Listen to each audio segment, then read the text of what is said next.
When you're hiring pros to help with home projects, cost is the #1 decision. In today's Ask Angie segment, Bailey Carson discusses the different ways to pay your pros and how to decide what's right for you and your project. Take a look. While it's not uncommon to deal in cash when working with skilled trades pros, it's important to consider other options for paying your pros. Bailey Carson, a home care expert at Angie, is here to talk about the pros and cons of the different ways to pay for your next home project, including some advice on when to tip. Before we talk about how to pay your pros, let's first talk about when. You never want to pay the complete cost before the job is done. It's very normal to ask for a deposit or down payment, and this could be up to 1/3 of the cost. However, demanding full payment in advance is definitely a red flag. Once you and your pro have agreed on a deposit amount, make sure you understand their payment schedule and what forms of payment they accept. You might want to reconsider if they only accept cash or debit cards, or if they refuse to provide a receipt of payment. Checks, wire transfers, and credit cards are all great ways to pay. They give you proof of payment and can make you more comfortable than paying with cash.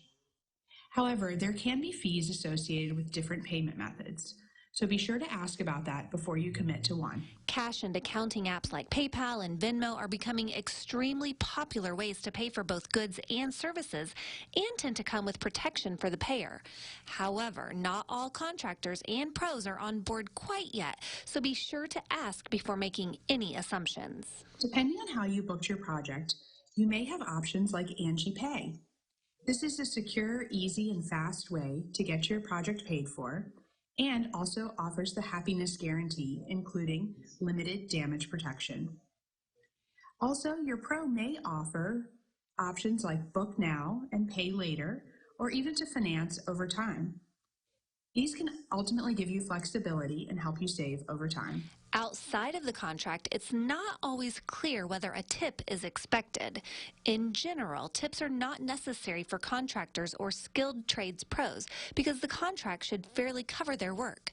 However, a tip is a nice gesture to thank your pro for doing an exceptional job. If your pros are prompt, professional, and deliver high-quality work, a tip can be a great way to reward them for taking good care of your home. How much you tip and whether you tip is totally up to you. If workers can't accept a tip or you're not comfortable offering cash, another great way to show your appreciation would be through offering a snack or a drink while they're on the job.